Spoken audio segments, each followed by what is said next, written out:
Bismillahirrahmanirrahim. Assalamualaikum warahmatullahi wabarakatuh. Alhamdulillah wassalatu wassalamu ala Rasulillah wala haula wala quwata illa billah amma ba'd. Ma'asyiral muslimin, a'azani Allah wa iyyakum. Pada kesempatan yang baik ini saya akan menyampaikan sebuah firman Allah Subhanahu wa taala yang semoga ini menjadi renungan kita bersama apabila kita menginginkan keberkahan dari Allah Subhanahu wa taala.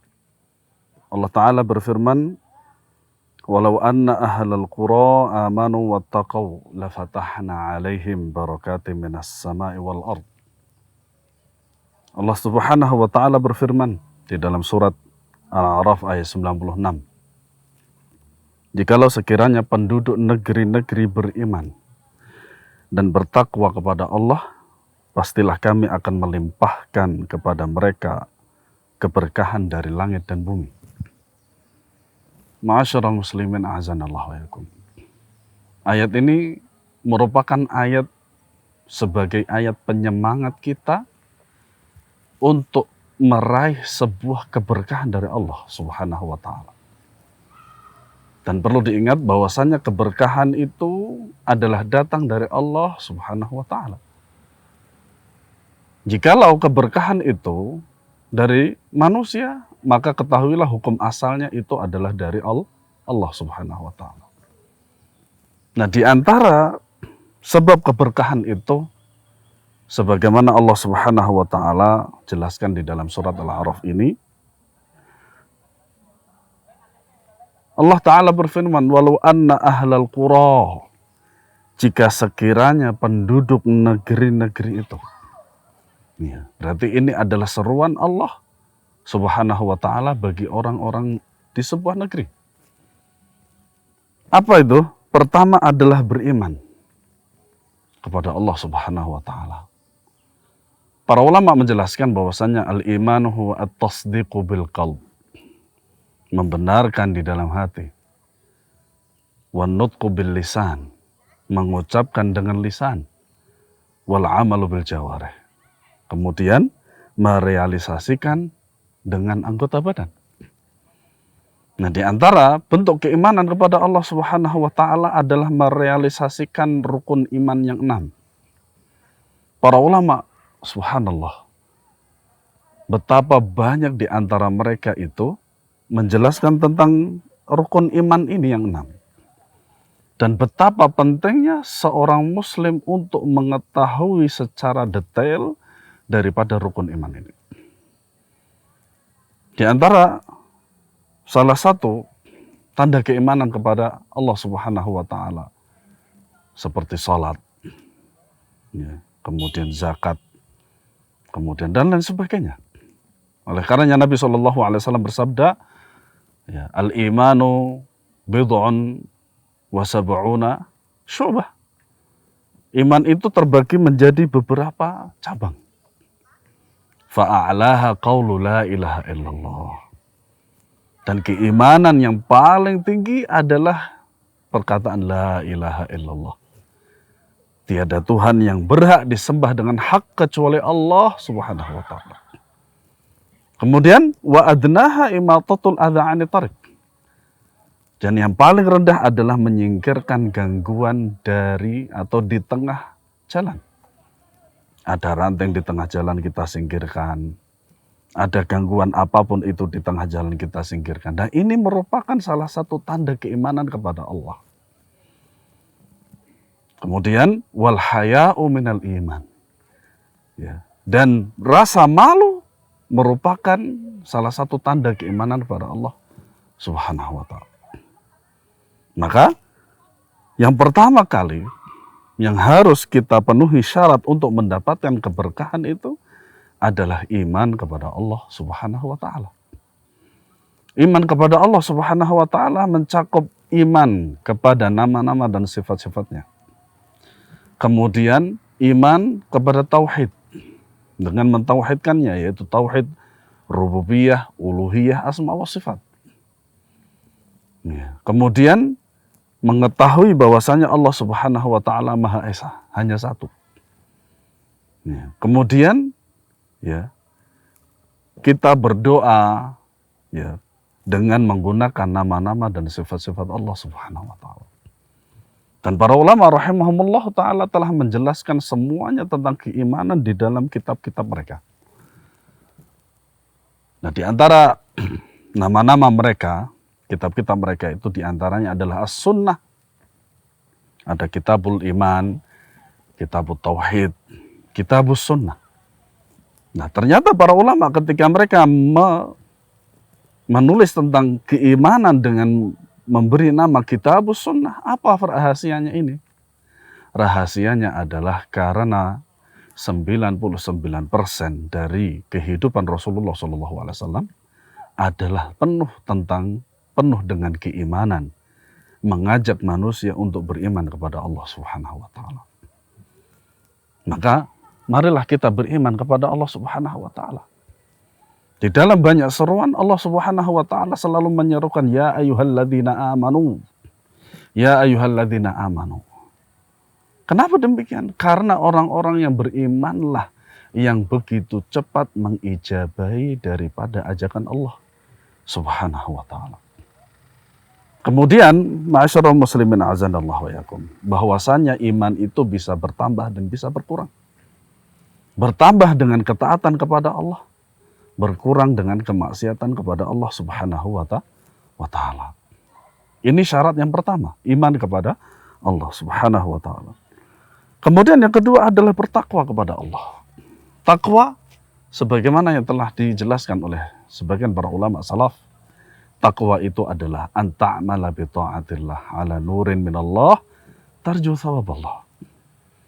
Engkau melakukan ketaatan kepada Allah ala basirah, di atas ilmu. Engkau tahu kalau ini adalah sebuah ketaatan.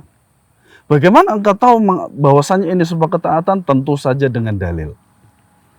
Dan semua jenis ketaatan kepada Allah Subhanahu wa taala telah Allah jelaskan di dalam Al-Qur'an. Semua jenis ketaatan kepada Allah Subhanahu wa taala telah Rasulullah sallallahu alaihi wasallam jelaskan di dalam Al-Qur'an. Ala basiratin, di atas ilmu, di atas basirah.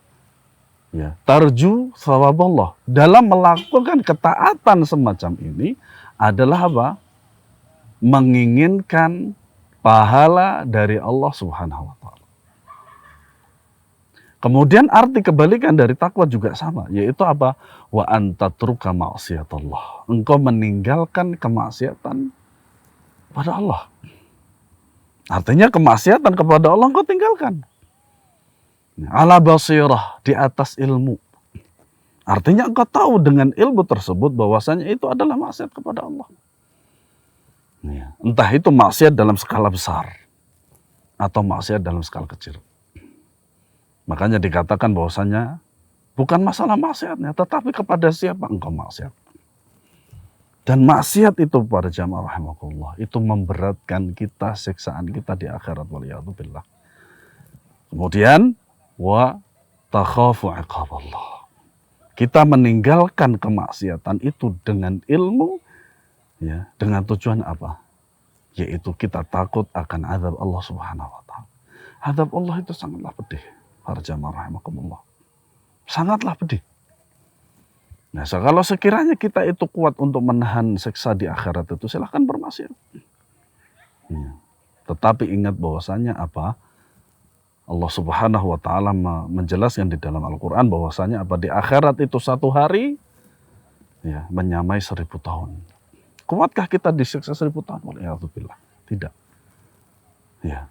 Maka ketakwaan itulah syarat kedua untuk mendapatkan keberkahan dari Allah Subhanahu wa taala. Nah, kemudian barokah itu apa? Pertama adalah luzumul khair. Senantiasa dalam kebaikan. Nah, kebaikan yang dituntunkan oleh siapa? Oleh syariat, oleh Allah dan Rasulnya. Kalau bahwasanya ini adalah kebaikan. Nah, kebaikan itu adalah bernilai ibadah. Bernilai ibadah. Nah, ibadah itu apa? Sebagaimana yang dikatakan oleh Syekhul Islam rahimahullah ta'ala. Ismun jami'un likulli ma yuhibbuhullah wa yardah. Minal aqwali wal af'ali al-zahira wal batin. Yang namanya ibadah itu adalah setiap nama yang mencakup perkataan dan perbuatan secara zahir dan batin yang dicintai dan diridhai oleh Allah Subhanahu wa taala. Apa tandanya bahwasanya itu berupa ibadah dicintai dan diridhai oleh Allah? Apa tanda bahwasanya ibadah itu dinilai sebagai ibadah dan dicintai dan diridhai oleh Allah Subhanahu wa taala? Ditunjukkan oleh dalil, diperintahkan oleh Allah Subhanahu wa taala secara zahir dan secara batin.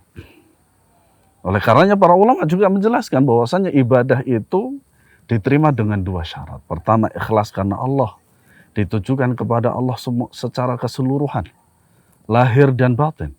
Kemudian yang kedua adalah mutaba'atun Nabi sallallahu alaihi wasallam, yaitu mengikuti Nabi sallallahu alaihi wasallam. Segala sesuatu bentuk ibadah kepada Allah Subhanahu wa taala haruslah sesuai dengan syariat yang dibawa oleh Nabi sallallahu alaihi wasallam.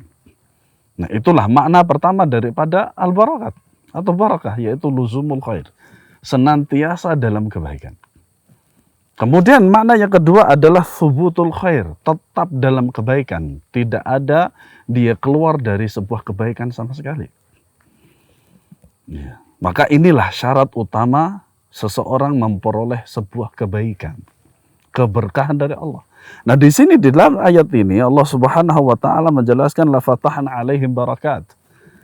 Ya, maka kami akan melimpahkan kepada mereka berkah dari langit dan dari bumi. Apa keberkahan dari langit? Berupa hujan. Masya Allah. Apalagi di Indonesia ini, hujan itu tidak minta. Allah kasih hujan tanpa kita minta, tanpa kita meminta kepada Allah Subhanahu wa taala. Betapa baiknya Allah Subhanahu wa taala kepada kita, tanpa kita meminta hujan, Allah kasih hujan. Masya Allah. Nah, kemudian di antara keberkahan daripada bumi itu apa? Tumbuhnya berbagai macam tumbuhan. Entah itu tumbuhan untuk hiasan, buah, sayur, dan lain sebagainya. Masya Allah, itu berupa keberkahan dari Allah Subhanahu wa ta'ala. Makanya pada ayat ini Allah Subhanahu wa ta'ala telah menjelaskan kepada kita, apabila kita menginginkan keberkahan dari Allah Subhanahu wa ta'ala, iman dan takwa itulah syaratnya. Semoga Allah Subhanahu wa ta'ala menjadikan kita orang-orang yang beriman kepada Allah, bertakwa kepada Allah, sampai Allah Subhanahu wa ta'ala mewafatkan kita di dalam Islam, di dalam iman, di dalam ketakwaan kepada Allah. Wa'bud hatta ya'tiyakal yakin. Dan beribadalah kepada Allah sampai datang kematian kepadamu. Semoga Allah memberikan keberkahan kita dengan melalui keimanan dan ketakwaan kepadanya. Wassallallahu ala nabiyyina Muhammad wa ala alihi wa sahbihi wa sallam. Assalamualaikum warahmatullahi wabarakatuh.